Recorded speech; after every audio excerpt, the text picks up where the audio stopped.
Table table table लक्षणं काय तर नॉर्मली माणसाला ना म्हणजे बेचैनी असं घबराहट येते किंवा वाचू शकतात हे दाखवलं होते. नॉर्मली वयस्क माणसांमध्ये पहिल्यांदा हार्ट अटॅकचे प्रमाण जास्त असायचं पण आता कोणाला येत नसतं काही एज लिमिट राहिलेलं नाही की कोणालाही हार्ट अटॅक येत असतो. त्यानंतर हार्ट अटॅक आल्यानंतर प्रथमोपचार म्हणून सीपीआर दिला जातो. सीपीआर म्हणजे कार्डिओ पल्मोनरी रिससिटेशन.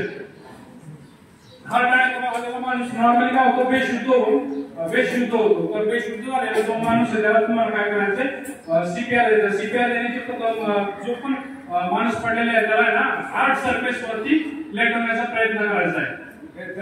जे आजूबाजूला म्हणजे जो एरिया तो साफ करून घ्यायचा त्याच्या बॉडी खाली वगैरे काही नाही हार्ट सरफेस वरती त्याला लेटवायचं. त्यानंतर त्याला उठवण्याचा प्रयत्न करायचा आहे.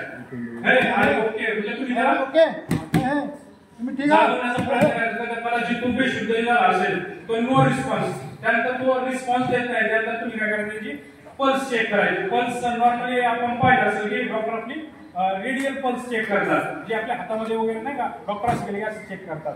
तर आपण कॅरोटेल पल्स चेक करणार. कॅरोटेल पल्स आहे ना जी आपल्या गर्दन म्हणजे जी थायरॉइड ग्रंथी असते सगळ्यांनी हे करायचं नॉर्मली मिडल लाईन्स आहे यामध्ये पल्स माहिती पडणं गरजेचं आहे. जर पल्स चालू असेल तुम्ही सीपीआर द्याल पल्स अपसेट असेल तरच सीपीआर द्यायचं आहे. टीचर लोक त्यांनी पण हे करायचं मी सांगेलच करायचंय.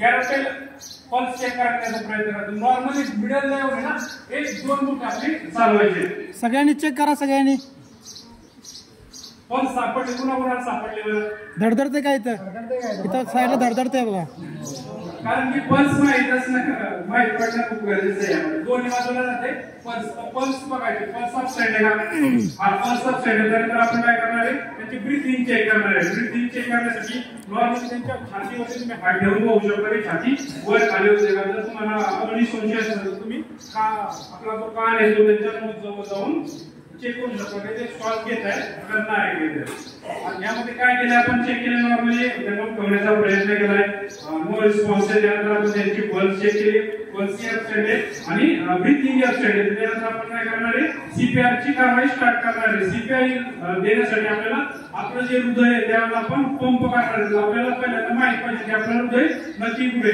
हृदय आपल्या पुढे हृदय एकदम मिडल असेल फक्त त्याचा जीव म्हणजे काय त्याचं डायरेक्शन थोडस डाव्या बाजूला आहे. एकदम हृदय मिडल असतात जे आपली स्टर्नम आहे ना चेक करा सगळ्यांनी स्टर्नम 24 रिप्स असतात आपल्या बॉडीमध्ये ठीक आहे. तर त्यानंतर जी मिडलला जी स्टर्नम आहे ना स्टर्नम पकडून इथे तुम्ही एक गड्डा लागतो चेक करा सगळ्यांनी गड्डा सापडला का ठीक आहे. गड्ड्यापासून ना 2 बोटे वरच्या बाजूला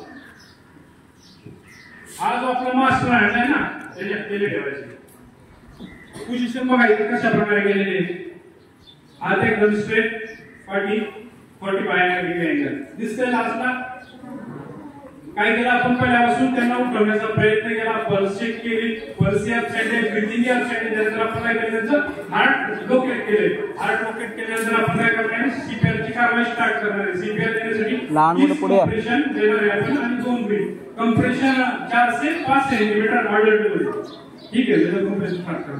30 कंप्रेशन द्यायचे 1 1 2 2 3 3 4 4 5 5 6 6 7 7 8 8 9 9 10 10 11 13 14 15 16 17 18 19 20 21 22 23 24 25 26 27 28 29 30 असे 30 कंप्रेशन. त्यानंतर आपण लगेच काय करणार आहे ना 2 ब्रीथ देणार आहे. ब्रीथ देताना आपल्याजवळ जे पण पॉकेट शीटचा वापर केला तुमच्याजवळ तुम्ही रुमाल वगैरे असतात त्याचा यूज करू शकतो आणि त्यांना 2 फुल्ली ब्रीथ द्यायचे. ब्रीथ देताना आपण त्यांना ऑक्सिजन देत असतो. हवेमध्ये ना नॉर्मली 21% ऑक्सिजन असतो त्याचा आपण 5% कंझ्युम करतो आणि 16% वापस हे करत असतो. तर आपण 5% ऑक्सिजन त्यांना देत आहे. त्यानंतर परत चेक करायचं की पल्स प्रेशर झाली का. पल्स अपसेट असेल तर पुन्हा सेम कारवाई स्टार्ट करायची. 30 कंप्रेशन आणि 2 ब्रीथ असे 5 सायकल करायचे. 1 सेकंदामध्ये 2 वेळा कंप्रेशन झाले पाहिजे. ठीक आहे समजले तुम्हाला. सीपीआर काय करणार नॉर्मली तुम्ही जो पण बेशुद्ध पडलेला माणूस त्याला उठवण्याचा प्रयत्न करा.